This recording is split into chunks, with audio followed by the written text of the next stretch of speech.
Червеното е цветът на активните и инициативните хора. С какво точно ни зареждат червените вина и червените храни, за да сме активни през деня и през нощта? Вижте сега. Червените храни като ягода, малина, домат, цвекло, чушки, червено зеле, червено чили, фасул, вишни, сливи, ябълки, диня всъщност работят добре за нашата елегантна фигура. Те възпрепятстват масните натрупвания и стимулират обменните процеси в тялото. Освен това, червените домати и чушки са прекрасни антиоксиданти.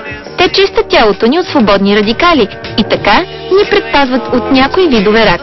Ето защо Селма Хайек си признава, че към всички салати и ястия задължително добавя поне един домат, а когато това е невъзможно, слага на масата пред себе си чаша прясно изцеден доматен сок.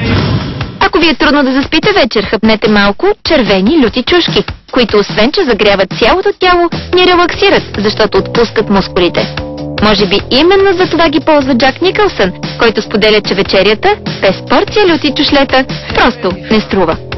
Червените меса от друга страна са доста тежки и вредни за организма, особено ако бъдат подложени на неправилна термична обработка, като пържене и паниране.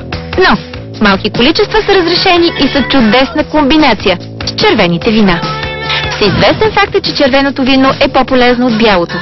Учените откриха в червеното вино веществото ресвератрол, който помага да се предотвратят сърдечно-съдови заболявания. Намира се в ципата на червеното грозде, така че бялото, уви, няма как да притежава тези свойства.